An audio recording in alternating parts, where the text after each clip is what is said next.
آپ نے کہا کہ کسی مذہبی کتاب میں ڈائناسور کا ذکر نہیں ہے. افسوس کہ آج تک کسی میتھمیٹکس کی کتاب میں مجھے ڈائناسور کا ذکر نہیں ملا.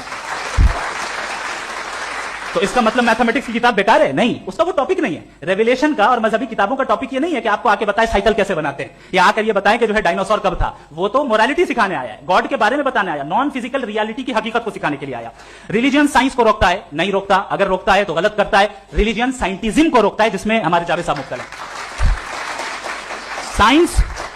سائنس اور سائنٹزم میں فرق ہے. سائنٹزم یہ ہے کہ آپ سمجھیں کہ سائنس اور سائنٹیفک میتھڈالوجی یہ نالج کو حاصل کرنے کا واحد سورس آف نالج ہے. یہ ہے سائنٹزم. ہم اسے ریجیکٹ کرتے ہیں. ہم سائنس کو تو ترقی کرتے ہیں, بھائی آپ ہماری پوری تاریخ کر لیں, پڑھ لیں تو آپ کو پتہ چل جائے گا. بہرحال یہ الگ ٹاپک ہے.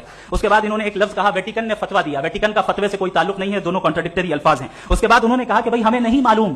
اگر نہیں معلوم تو کلیئرلی کہہ دینا کہ نہیں معلوم ہے, اس میں کیا حرج ہے. تو وہی تو میں کہہ رہا ہوں نا کہ آپ کہہ دیں کہ نہیں معلوم, لیکن کلیم کیوں کر رہے ہیں کہ گاڈ ایگزسٹ نہیں کر رہا ہے. آپ کہہ دیں نہیں معلوم ہے, ہو سکتا ہے ہو سکتا نہ ہو, لیکن آپ کلیم کر رہے ہیں. The moment you say God does not exist, this is a claim, and now the burden of proof is upon you too, جیسے ہمارے اوپر ہے.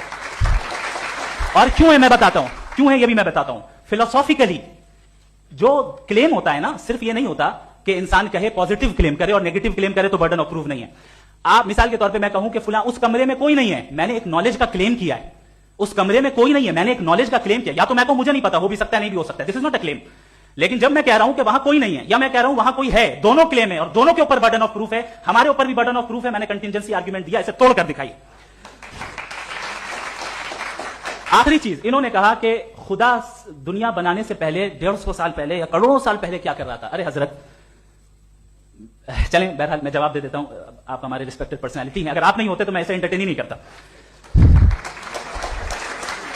ٹائم, یہ 100 سال پہلے یا 100 سال بعد, پہلے بعد میں ابھی, یہ وہ الفاظ ہیں جن کا تعلق ٹائم سے ہے. ٹائم شروع ہی ہوا ہے یونیورس کی بگننگ کے بعد, تو اس کے پہلے خدا کیا کر رہا تھا, سوال اللاجیکل ہے. یہ فلسفی ہے. یعنی آپ یہ کہہ رہے ہیں کہ یونیورس کے بننے سے پہلے خدا کیا کر رہا تھا. ٹائم کے بننے سے پہلے کا تعلق ٹائم سے, ٹائم اس وقت تھا ہی نہیں, تو یہ سوال ہی انویلڈ ہے خدا کے تعلق سے. دوسری چیز, آرگومنٹ آف کنٹینجنسی جو میں نے آپ کے سامنے پیش کی ہے, آپ نے بار بار یہ پروف کیا اور یہ کہہ رہے ہیں کہ گاڈ آف گیپس. دیکھیں, پہلے نہیں معلوم تھا, سائنس نے کر دیا. سمپل کی مثال سے میں سمجھا دیتا ہوں. جس گیپس کی آپ بات کر رہے ہیں نا, سائنس ان گیپس کو جن چیز کے ذریعے بھی پروو کرے گا وہ کنٹینجنٹ ہی ہوگا. اب چاہے وہ فورس ہو, میٹر ہو یا انرجی ہو. لہٰذا سوال ہمارا اس وقت بھی ویلڈ ہوگا جب تک کہ آپ نیسیسری بینگ پہ نہ آ جائیں, اور انفینٹ ریگریس پاسبل نہیں ہے of causes in practical world. تو ظاہر ہے کہیں رکنا پڑے گا, جہاں رکیں گے وہی خدا ہے. دوسری